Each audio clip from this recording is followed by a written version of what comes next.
Welcome to another episode. I am V, and this is the Sussex Set.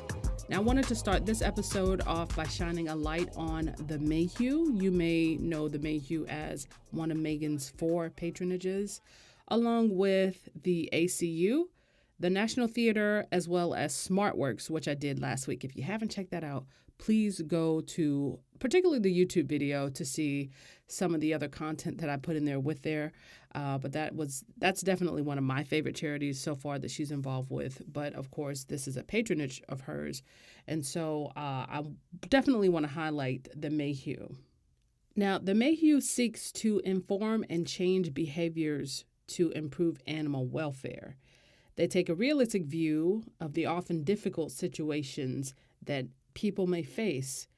They look at ways to reduce the number of animals in need through proactive community initiatives and preventative veterinary care. They know that a major part of their work is in understanding the links between social issues and animal welfare. They don't judge, they just listen, and they value people too. So what's Mayhew's vision? They have a vision of a society where people understand the importance and value of animal welfare. They have a mission too, and that mission is to promote animal welfare by delivering a broad range of community-based veterinary care and education services in the UK and overseas. Now, let me just talk really quickly about some of the things that they offer. They offer community support. It's a lot, so just bear with me, but the fact that it is a lot is a great thing. They offer community support, helping the people in their community through a number of unique programs. Definitely go to the website to see specifically what those programs are. They focus on rehoming animals, helping dogs and cats find new forever homes. We know how important that is. They also offer community vet clinics. Those provide preventative veterinary support to those in need. They also have international support. So they're based in England and in the UK, but they offer support for other entities overseas that may also be trying to do the same thing that Mayhew is doing in the UK.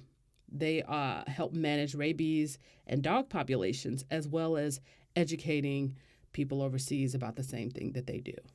Now, the Mayhew has a history.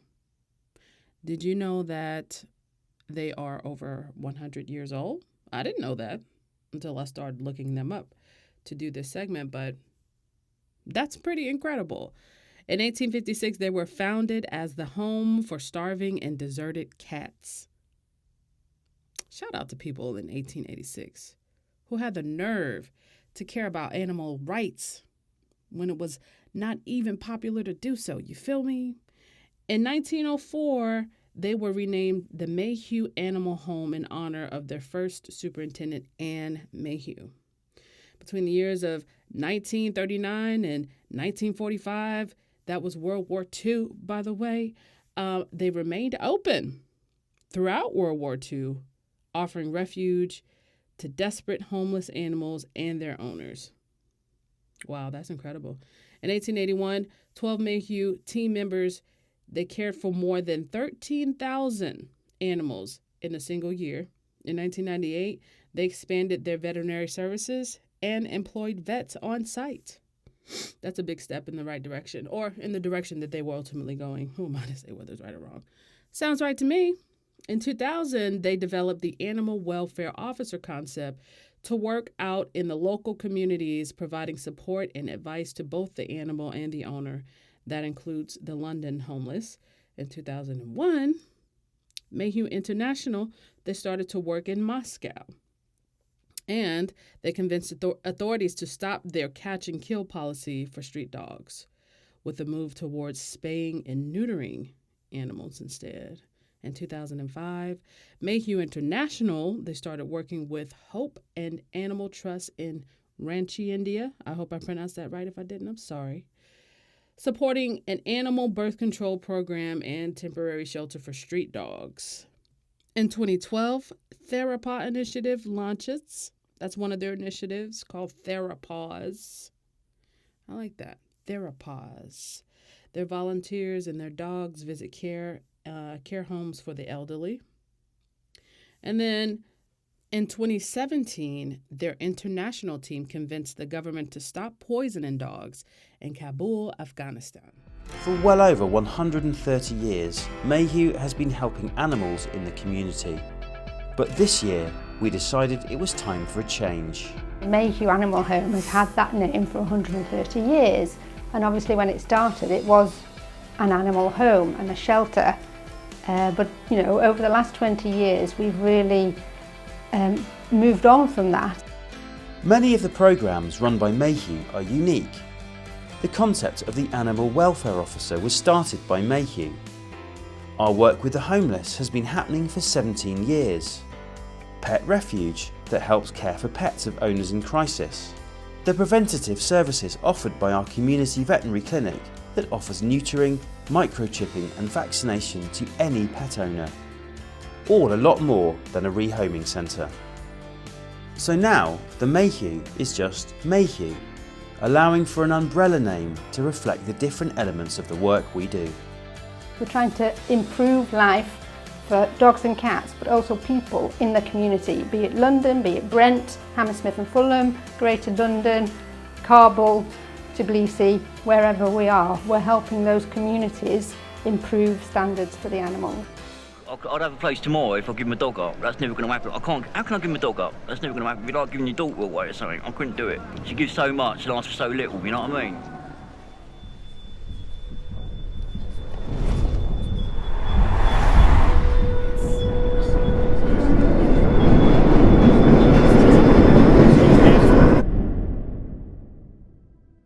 I became homeless after the death of my partner. The house was in her name, we were living in Fulham. And the council, when they transferred the tenancy onto me, oh, please come unto me. My drinking got a lot worse then. And it was an accident waiting to happen. All right, boy. Don't you forget me. I'm coming back for you, don't you worry. I love you too.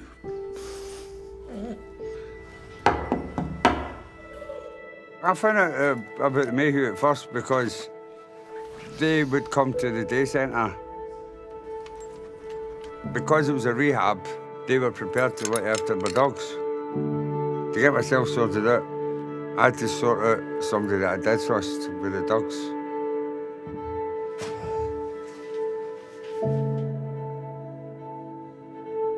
I can't even remember getting into rehab. I was that bad. I don't remember even going. It's all right. Okay. Oh, no, It's all right.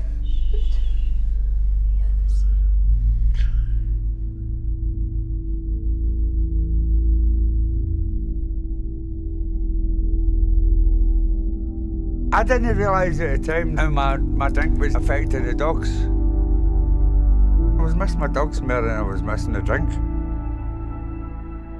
They changed everything round. It was actually trusting me here. Sorted my life out, they sorted the dog's life out. I've been sober for 5-6 years.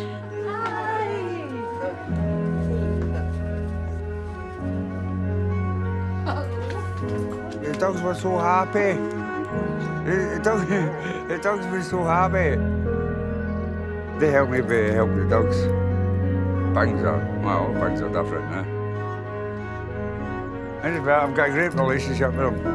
And I wouldn't have had that if Mayhew hadn't helped me.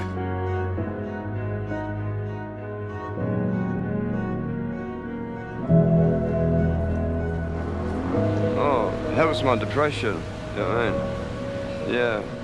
If I didn't have dogs, they probably wouldn't be alive.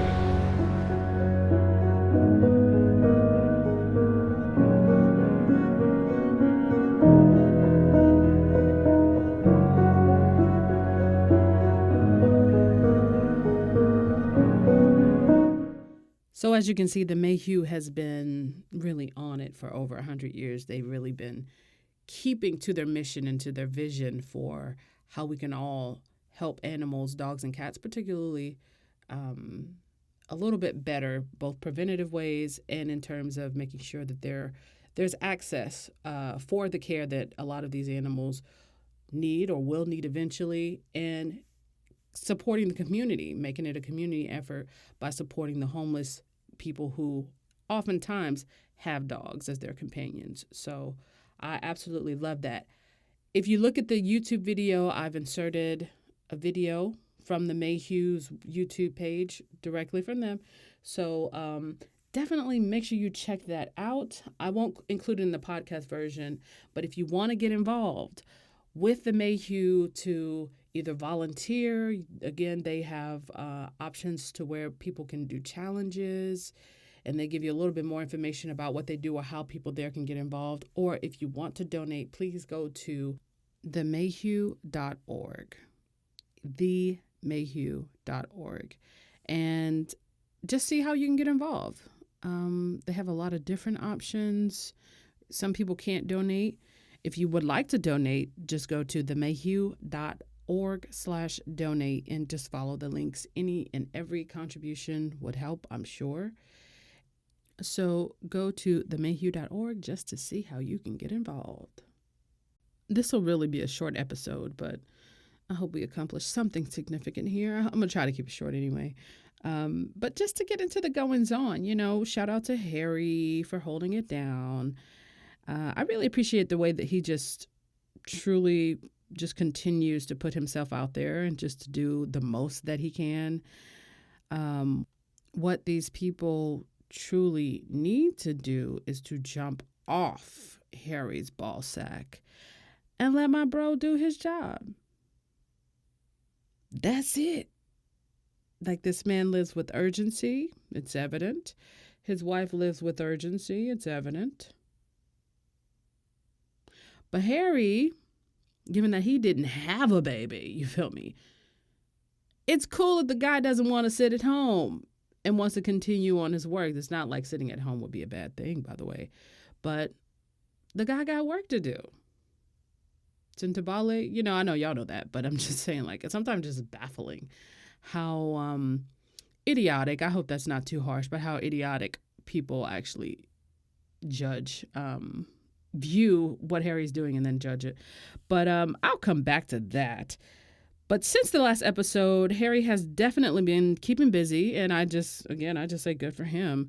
And as I speak, he is in attendance at the Queen's garden party at Buckingham Palace, where before joining the party, Harry met with the cricket world team captains ahead of Thursday's tournament, which would be tomorrow or the day that this podcast actually drops. But that's via Scobie on Twitter. That's where I saw that. But I just saw a picture, by the way, of the Queen and this really tall cricket player.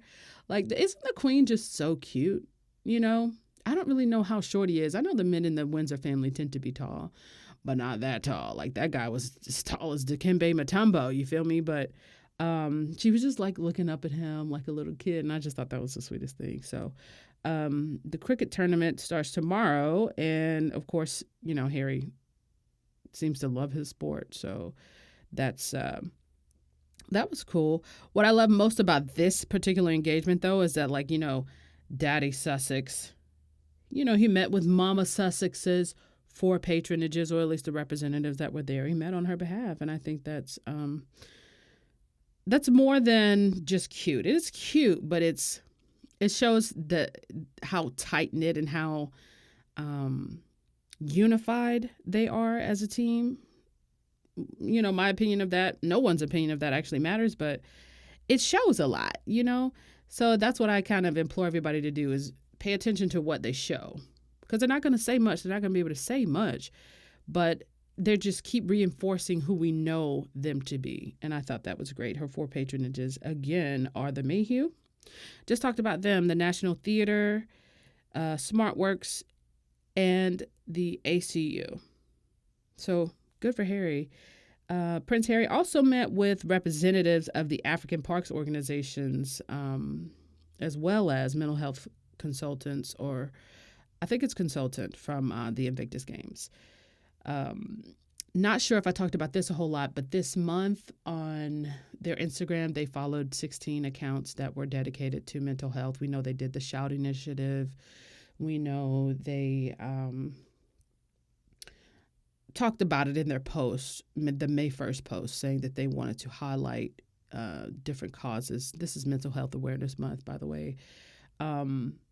Each month they wanted to highlight something different, but I just really appreciate the time and attention that they've all given to mental health.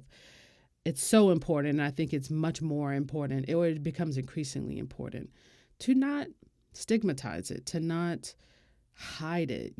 I'm glad that especially the younger generations are being much more open about their mental health struggles, about why they don't feel ashamed, and why it's important to always keep your hand free to help someone else out of what they're going through.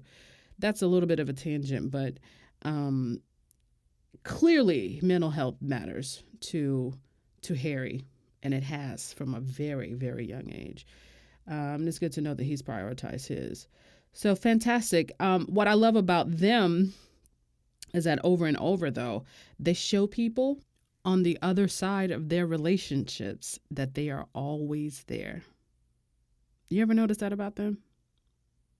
Like, you're always hearing about how they're meeting up with the same people, same organizations, same groups. And of course, that is a part of their responsibility, but you get the sense that they take pride in not neglecting those relationships. And I really do appreciate that about them.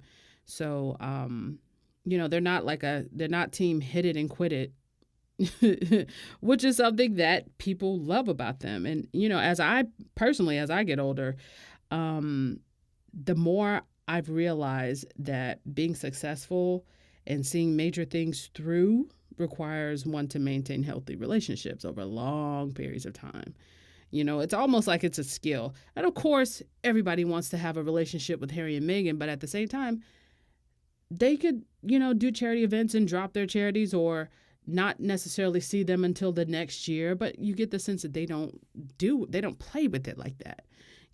They really, truly want to build something. So think of Daphne, for example, or even just recently when Harry was in the Netherlands at the Children's Hospital, the little girl Michaela that he promised he would visit, and he visited, Think of, for Meghan, Hannah. I don't know if you remember her, but Hannah was the girl that she had befriended on Instagram while she was still running the TIG. And Meghan in the white dress is so shocked to see Hannah standing there, and she takes her time just to talk to her and just to catch up as much as she could before she jumped into the car and left. That's who they are. That's why people love them. It's not because they're famous. It's not because they're popular. It's because they are people of character. So thank you, Harry. We definitely dig that. That's the stuff of life, really. And I'm glad that they prioritize that. I see Harry meeting with the Duchess's patronages, and I'm happy. I think that's juicy. I think it's sweet. You feel me? So thanks, Harry. What else is going on? Harry will be attending the annual Founders Day Parade on June 6th.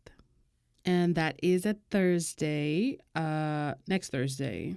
That will be at the Royal Hospital Chelsea, which is the home of the UK's most iconic Army veterans, the Chelsea Pensioners. Harry is an Army vet, as you know, and he will spend some time with them. He will give a speech. 6 of those gentlemen are World War II veterans who were at the Normandy landing, so it's kind of like living history. That should be pretty special, and I'm sure there's a sense of pride that Harry gets with it as well. So, since we last talked, Harry had a polo match in Rome, Italy. The Centauri Polo Cup, which he rides in, plays in. Somebody tell me, girl, I don't know, every year. I don't even know how to ride a horse. But that's neither here nor there. The Polo Cup raises awareness, and it raises much needed funds for the children of Lesotho. Now, some of y'all might remember the match from last year where Meghan wore her cute denim dress, and she gave a winning kiss. Well, that's the same match. It happens every year. I'm not, maybe somebody can tell me, maybe it happens in different cities every year, because I don't believe they were in Italy last year. But yeah, that makes sense, because it's like a cup, right? The World Cup happens in a different city every year. Huh. Okay, sorry, I don't fact check. Not for real. But yeah, so that was that. That's a yearly thing for him. Obviously, like the name of his charity, which he founded, is right across the shirt. So the 2019 Bali Polo Cup took place in Rome, Italy, meaning that Harry has spent time away from his baby and his wife. The sporting event, which raised money for young people affected with HIV in Lesotho and Botswana, we know those two countries are super important to Harry, meaning that Harry's attendance raised awareness for these crucial issues. There's no way in hell he's going to miss that. Especially, it's not like he's flying to Australia. He's going to Italy, you know? You could probably fit half, or probably the whole Western Europe in the United States, you know? So he's literally like flying from, let's say, New York to Chicago, maybe a little bit further, but not very far at all. So why am I talking about all of that? Well, you probably already know. Some people are kind of like trying to make that a big deal.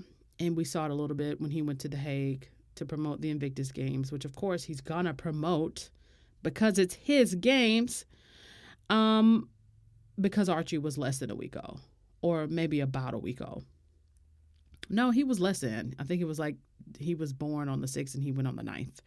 But anyway, that's like such a minor thing to me, but other people obviously are trying to make it out to be this big thing. I mean, I guess they want to call DHS on Harry for not being in his kid's face 24 hours a day. But, you know, you'd think that the fact that I don't think it's a big deal, the fact that you probably don't think it's a big deal would kind of be the consensus. You know, Harry taking a quick flight to raise money for an issue that's close to his heart, for the charity he created, as well as being a close, you know, it being a cause close to his mother's heart. For most people, that is a no-brainer. It's a great cause. It's a great opportunity to shine a light in major areas of need, you know, especially for the children of Lesotho. But is it that obvious for everyone? No. Never that, because then that would be too easy. That would be way too simple, right? So cue the reporter with the shady question to brother Nacho, please. Not many fathers go abroad within 2 weeks of the birth. Any word on that from the mother? That's an assumption that you're making. I'm a father of 4, and sometimes, you know, duty calls, and this is, you know, 24 hours out away from the house. I think he's doing just fine. He's a wonderful father and very present, and he's here for an amazing cause. So I think that's you know, I don't see that as a problem. And of course, there is the interview on CBS this morning where Nacho Figueres elaborated on that question, on the interview that was, you know, that he did after the polo match, and that particular question that was asked. So to me, there are a couple of takeaways, just my personal view on it. If you actually see the video, and I'm talking about the one right after the polo match or the one that's in Italy, you can see the irritation in Nacho's face and in his body language. You know, everybody decided to be a body language expert after Harry and Meghan got married. Well, girl, I'm one too. And if you look at the irritation in Nacho's face and his body language and how that changes, like to where he's not even looking at the interview or the reporter that asked the question by the time he's concluding his answer, to me, that shows a couple of things. First of all, how close he and Harry are. They're super close to me. And I know they've known each other a long time, but if you're not close to someone, or you're not, you know, somebody throws shade at somebody that you're not really caring about any, you know, one way or the other, you don't get irritated. But if somebody's throwing shade at your brother or a friend that's close enough to be a brother, you're going to get irritated. And that shows like in his body language. And the second thing is, It shows how irritated he is with the press in general, not just the reporter that asked a question on that particular day. It's almost like that question from that reporter after that event was more of an indication of the broader onslaught and how frustrating that is. That shows to me. So now we see Harry's friends speaking up. We've already seen Meghan's friends speaking up, and they're getting more comfortable with that. Now Harry's friends are actually chiming in when they're presented with the opportunity. To me, this is the Sussex Set. That's the name for this podcast in particular. It's the people in their orbit. And Nacho is not just someone that Harry knows. You know what I mean? They've developed this relationship over years and years, obviously with Polo at the center. But he's somebody that you could say Harry looks up to in a lot of ways. You know, so it's a relationship. Relationships go back and forth, or both ways, I should say. So shout out to Nacho for not shying away from the fact that he sees a wrong and he's pointing it out. Seeing their friends speak up for them makes me both happy and sad, though. Happy that they have friends who are willing to speak up for them, correct the record, etc., etc. But sad that there's such a record to be corrected. You know, it's like the record is deliberately muddied for whatever reason. You know, and their friends are like, look, dude, we're done. Because I think in the beginning, a lot of people thought, oh, this can't last for too much longer because we know who these people are. They're great. We know what they're trying to do. They're trying to do good. But now it's like they're trying to prove a point, especially given that the Sussexes have kind of cut off any leaks, possibilities for leaks about them because they're no longer at Kensington Palace. But the fact that so many people feel now that they got to speak up, which is good, I think it's a net good, it's still sad, you know? But I think we may be witnessing a trend where people will continue to speak up on their behalf against the British media and their tactics, you know? Notice the forces that came together just around the whole Nacho thing. Gayle King and Nacho Figueres. Like, Nacho coming on Gayle King's show was probably the first time that they met. Okay, maybe I'll go ahead and say if Gayle went to the reception, and I don't know that she actually did go to the reception, I'm going to assume Nacho did go to the reception. But she probably did, you know what I'm saying? Because Oprah got pulled, you feel me? And I know Oprah was there. But at least I think I know. But when did you ever see Nacho and Gayle together, let alone on TV? But Gayle made a place for Nacho on her show. You catching it? That's not an accident. Gayle essentially reached out and said, Brother Nacho, come sit on my show and tell America a little bit more about how fucking ridiculous the British media is. That's what I see. I could be wrong, but that's what I see. You already know, like it's like connected. It's not that they're even saying anything that's false or too sugary and sweet about Harry and Meghan. They're just trying to state the facts. You know what I mean?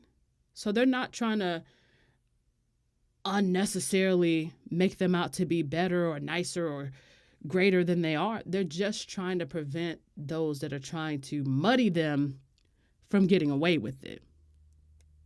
That's how I see it. You know, connect the dots. Gayle is Oprah's best friend. Oprah and Harry, we know, have worked on or are working on a documentary series. Nacho is one of Harry's closest friends, or at least a very close friend. And here they are in the CBS studios together talking on national TV about how fucked up the British media is toward this couple. Gayle is basically saying in this interview, Nacho, didn't somebody ask you something about Harry at this polo match that y'all went to? And basically saying, tell us again why they're out of line. And of course he does. And I absolutely love it. Like, I love how pro-Sussex forces are fighting back in their own way. You know what I mean? They're the small ones of us who are just like online. They're the small ones of us who are just kind of having conversations amongst ourselves. But then there are those who actually pull weight, who are members of the media as well. And the American media is like no small thing. You know what I mean? And it might take the American media holding a mirror to the British media in order for them to kind of change their tune. Whether they will or not, they might just dig in, dig their heels in and double down. I don't know.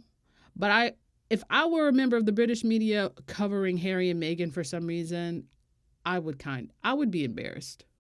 And in that interview, Nacho said something that I have echoed many times before, as recently as this weekend in Stephanie's article.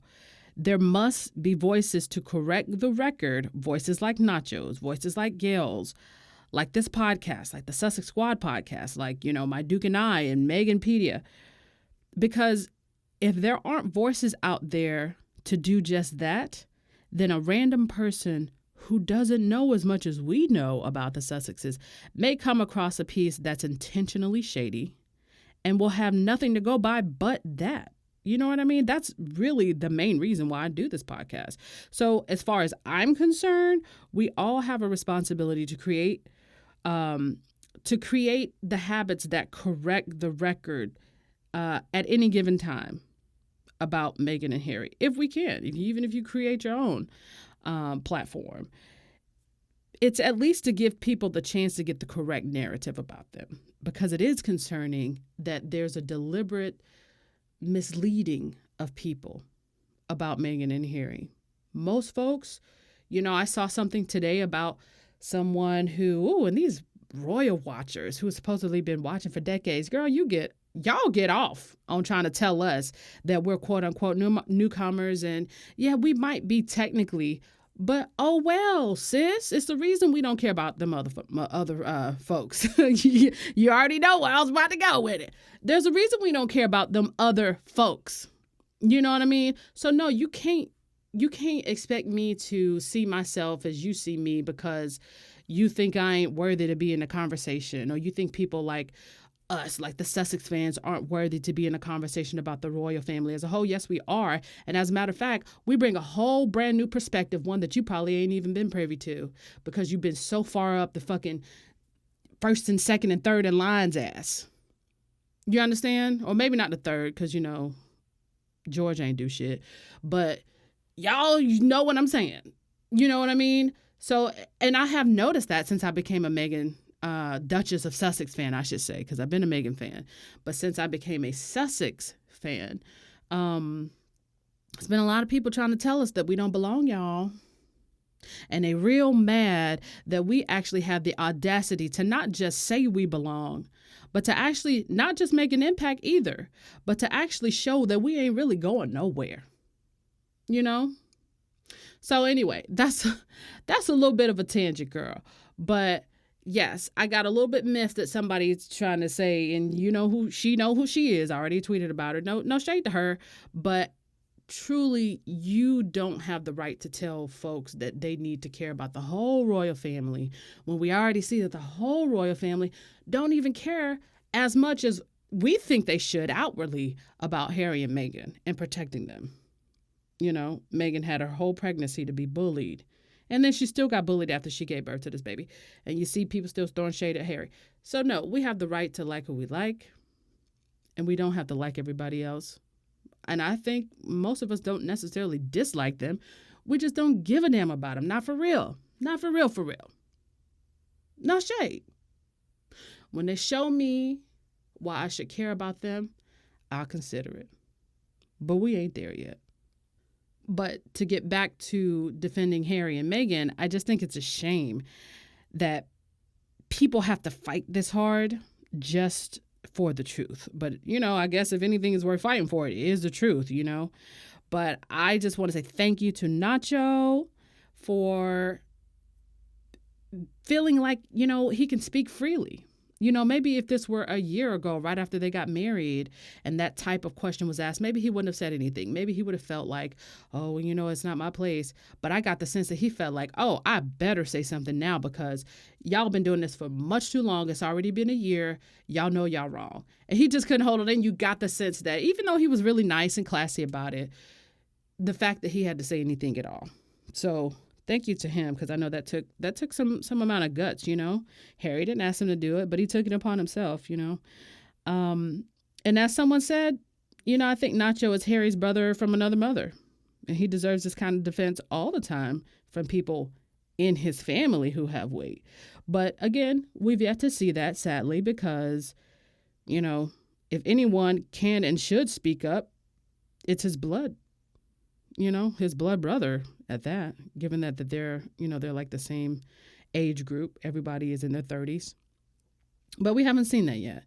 And, I guess that's not how William rolls. And not to beat up on him, but did I lie?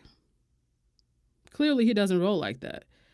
I feel like I've seen Harry speak up for Kate and have seen him speak up for Will. In just different interviews, Harry seems to be a much more open person when it comes to his thoughts and feelings and stuff. I've never seen Will speak up for Harry. Not to say that he hasn't, but I haven't seen it. And it seems like I would have seen it in the last 365 days. But, alas, we haven't. But, we saw George, we saw Oprah, we saw Gail, now Nacho openly defending them. And Serena unofficially, she's not going to just insert herself. But I don't know if y'all remember with the five friends spoke to people and Serena the next day talking about how Meghan is not how the press is describing her. And then the next day, Serena Williams posted herself sipping tea out of a white mug. So to me, that was like the confirmation I needed because I know they're good friends. So because of that, I'm living. I know that it's not a mistake that Harry and Meghan have friends like that. And it's not a mistake that they're speaking up for them. And I'm sure that chorus will grow, And if that's what it takes is to, embarrass the British media to the point that they finally stop telling lies. And I'm not holding my breath. But if that's what it takes, so be it. They're becoming a laughingstock, in my opinion, and couldn't happen to a better group of people. So yeah, shout out to Gayle King for deliberately having Nacho on her major network morning show.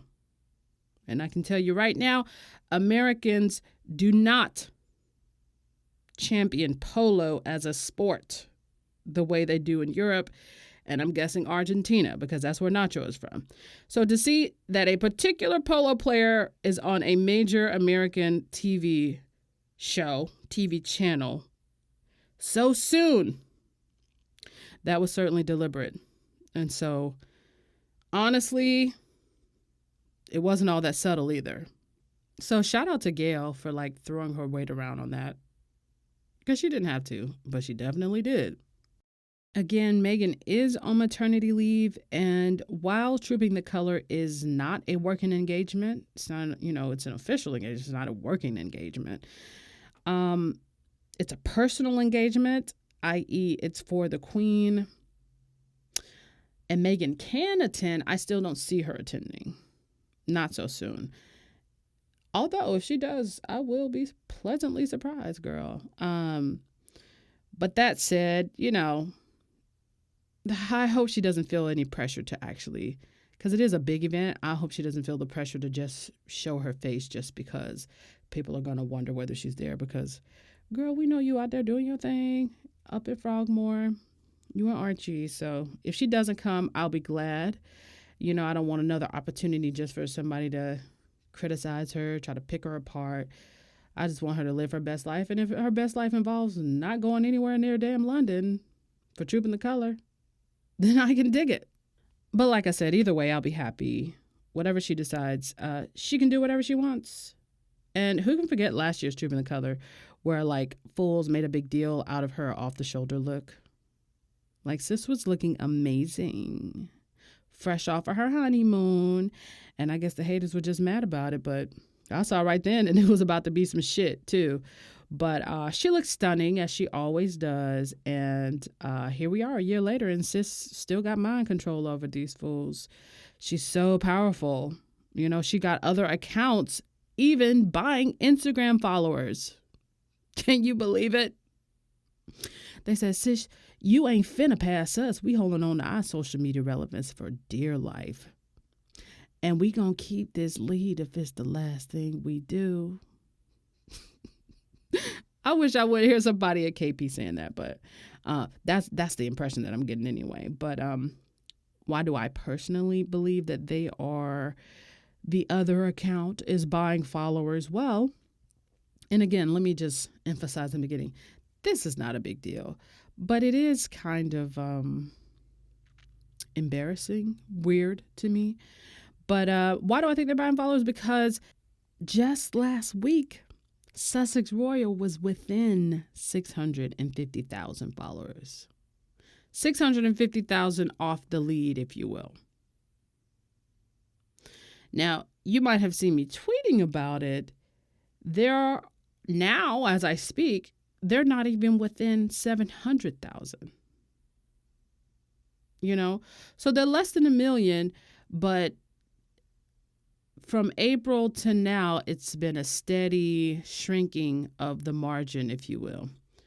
Now it's a steady increase. That margin is getting bigger, slowly but surely. And of course, eventually Sussex Royal will overtake that account. And that's that, again, I want to emphasize that is not super important to me, and is not an indication of how the people on the streets of England feel about them. It's just Instagram. But it's like, why you so hell-bent? And I don't have proof of this, but I do know how social media works. I do know that when Sussex Royal gets a huge influx of followers, say when they posted Archie's feed, or when they posted that it was a boy, or they posted the picture of the Queen with Doria, those are big moments. Those are big social media moments for the platform, for Instagram. You know how many people got new Instagram accounts just so they can follow Harry and Meghan girl? But they will then say, who don't necessarily are not really in it like us, they will say, oh, well, yeah, let me follow the KP account too. You know, that's the other household. Makes sense. But KP has benefited from Sussex Royal being on Instagram, just like they benefited from Meghan being a part of the family in terms of their Instagram followers. But now it just feels like it's a last-ditch effort to try to maintain whatever, you know, I hate to say this word lead, but it is, you know, they do have more followers. Whatever lead they have over the Sussex Royal account. I don't have any proof, but I just got a hunch, because if you look at the Sussex Royal account and the engagement, meaning the number of people that like the post and comment on the post, they have less followers than the KP account. But the KP account, they don't get nearly as much engagement. They don't get nearly. So my thing is, how are you automatically getting more followers? That's because you're buying them. And that's sad. It's my opinion. Again, I want to emphasize the fact that I don't have proof. But a bitch got a hunch. There haven't been any significant engagements on the other account. And I don't mean social media engagement. I'm talking about like actual functions and visits and official engagements for the KP folks. And I think they went back on vacation recently. I don't really want to do the work today. I don't really want to do the work today. I don't really want to do the work today. I don't want to do the work today. What? What's this? Uh-oh, I don't really want to do the work today. I don't really want to do the work today. I don't really want to do the work today. I don't want to do the work today. But they're still getting more followers, so it's just mind-boggling. But there's only, again, one explanation that makes sense. Damn, Meghan is powerful. Her power, making these folks buy Instagram followers. It's not even 2 months in, and Sussex Royal has less than 1 million fewer followers than the other account. 2 months versus, I don't know, 5 or 6 years. Now, if that's not power, I don't know what is. And we know they stay panicking at the KP estates. So, I guess they got to do what they got to do. And again, it's not a big deal. It's just a little bit embarrassing. And I hope they know that it's a losing strategy because Boo is still on maternity leave. Year 2 of the House Sussex ain't even fully underway yet. And my bitch already got him shook. Oh, well, that's all I've got for today. Please go to themayhew.org to see the great work the Mayhew is doing for communities. And let me remind you, this is one of Meghan's 4 patronages.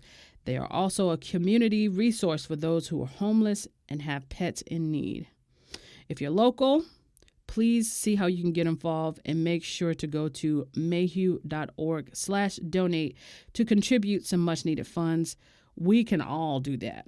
So definitely hit them up. Make sure you're following your girl on Twitter and Instagram at Sussex Squad, or follow the podcast Instagram at Sussex Set. Please keep shining your light and keep shining the light on the truth. And until next time, peace. I'm a bad bitch. You can't kill me.